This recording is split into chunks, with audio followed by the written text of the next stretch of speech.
सबसे पहले और सबसे सटीक एमसीक्यू सॉल्यूशन सीए इंटर मई 26। बच्चों बहुत ध्यान से सुन लीजिएगा, अपने आंसर्स को मैच कीजिएगा और तुरंत लॉ पे चले जाइएगा। अगर अभी आपको लग रहा है कि आपको नहीं देखनी तो बिल्कुल मत देखो, लॉ देखो, पर एक सब्सक्राइब का बटन जरूर दबा देना। मैं दुआ करूंगा जो भी सब्सक्राइब का बटन दबा उन सबका स्कोर अभी 24, 26, 28 से ऊपर आने वाला है। आइए प्यारे बच्चों, सबसे पहले ये केस स्टडी है इंटरनल रिकंस्ट्रक्शन की। Internal reconstruction plus cash flow उसमें मिला करके मिक्स करके दे दिया था। मैं पेपर जो प्रेडिक्ट किया था उसमें से सारा आया है, 80% करेक्ट था, वो भी वीडियो बनाऊंगा अभी।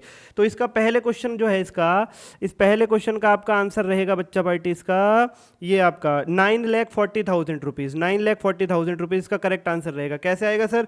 भाई 10 लाख जो प्रेफरेंस शेयर थे उसका 70% प्लस 40,000 इक्विटी शेयर जो थे इंटू 6, 7 लाख प्लस 240 हो गया 9,40,000। किसी भी बच्चे को सॉल्यूशन में कोई दिक्कत लगे मुझे कमेंट कर सकता है, ऊपर दिए गए नंबर पर डीएम कर सकता है, मैं उस बच्चे को डिटेल में बताऊंगा कि ये आंसर कैसे आया है। बिल्कुल चिंता नहीं कीजिएगा कैसे भी, ठीक है सर। अगला है उसके बाद कैश एंड कैश इक्विवेलेंट का बैलेंस क्या रहेगा? इसका आंसर आएगा 1,05,000। मैं बता देता हूं कैसे। ऑपरेटिंग एक्टिविटीज का आंसर होगा 10 लाख, फाइनेंसिंग का होगा नेगेटिव 10,95,000, जिसकी वजह से नेट आएगा नेगेटिव 95 प्लस ओपनिंग कैश करोगे 2 लाख जो क्वेश्चन में गिवन था, तो क्लोजिंग कैश आ जाएगा 1,05,000। Okay sir. उसके बाद आ रहा है थर्ड क्वेश्चन आपके सामने। इसमें थर्ड क्वेश्चन में आपका क्या बैलेंस बच जाएगा? After executive carrying amount of goodwill, goodwill कितना बच जाएगी? गुडविल बच जाएगी बच्चा पार्टी आपके पास 4 लाख रुपए, गुडविल बच जाएगी 4 लाख रुपए। ठीक है सर। कैसे 4 लाख की गुडविल राइट ऑफ हो पाएगी? कैपिटल रिकंस्ट्रक्शन में हमारा जो पैसा आएगा वो 11 लाख आएगा, जिसमें से 7 लाख रुपए का लॉस राइट ऑफ कर देंगे। ठीक है, तो 4 लाख बचेगा। क्वेश्चन में लिखा था बैलेंस से गुडविल राइट ऑफ कर देना। 8 लाख की गुडविल में से 4 लाख राइट ऑफ हो जाएगा, 4 लाख बचेगा।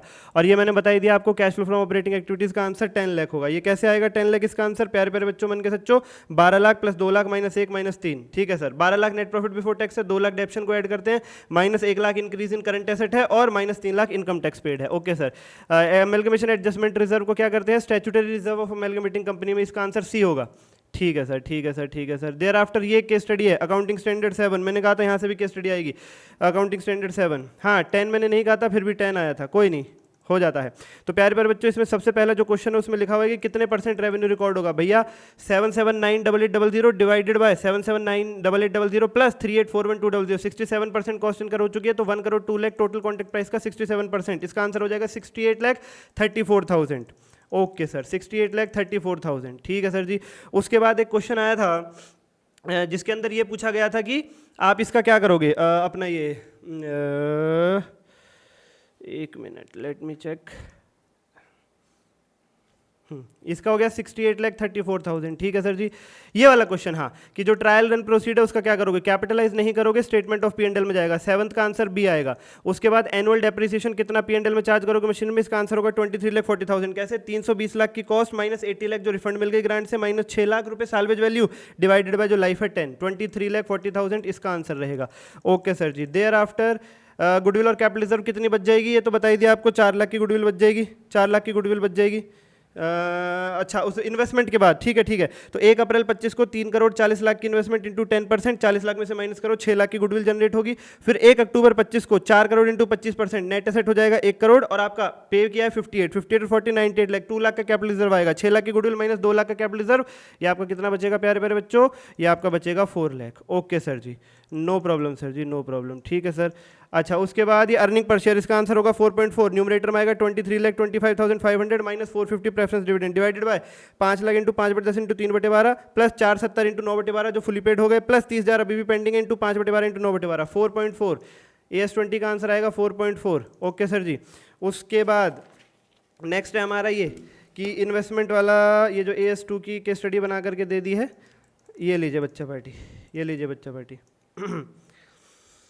कॉस्ट ऑफ इन्वेस्टमेंट 10 लाख में से 9 लाख का 20% माइनस करेंगे, 8,20,000 रहेगा, और डिडक्ट करेंगे कॉस्ट ऑफ इन्वेस्टमेंट में से। ये जो AS13 से रिलेटेड क्वेश्चन है, इसका आंसर डी रहेगा, इसका आंसर डी रहेगा। उसके बाद कह रहे हैं जो 2 लाख एक लॉस हो गया था हमें, वो 25-26 में ही रिकॉर्ड होगा, क्योंकि वो जनवरी में ही हमें डिटेक्ट हो गया था, भले ही हमने अभी तक फाइनेंशियल स्टेटमेंट अप्रूव नहीं किए हैं। तो 12th का आंसर बी हो जाएगा। ओके सर जी। उसके बाद एक अकाउंटिंग स्टैंडर्ड 2 के ऊपर केस स्टडी है, जिसमें आपका आंसर रहेगा 5 लाख और 30 लाख, यानी बी। यानी बी। और ये मुझे थोड़ा सा देखना है बच्चा पार्टी, ये तो एक आधी अगर करेक्शन भी होगी तो मैं कमेंट में पिन कर दूंगा, ध्यान रखना मेरी बात। अगर करेक्शन होगी तो मैं कमेंट में पिन कर दूंगा, चिंता ना करना, ठीक है। बिल्कुल मैंने फर्स्ट गो में ही किया है मैंने भी ये। अच्छा, इस वाले का आंसर हमारा 30,50,000 रहेगा। बहुत से बच्चों को दिक्कत रहेगी इसमें, क्योंकि वो 1,20,000 जो रॉ मेटेरियल की बोरोइंग कॉस्ट है उसे ऐड करना भूल जाएंगे 1,25,000 को। ओके सर, तो इसका आंसर होगा 15,000 into 125 plus 9 lakh plus 1.5 lakh plus 1,25,000 raw material की बोरोइंग कॉस्ट, यानी 30,50,000।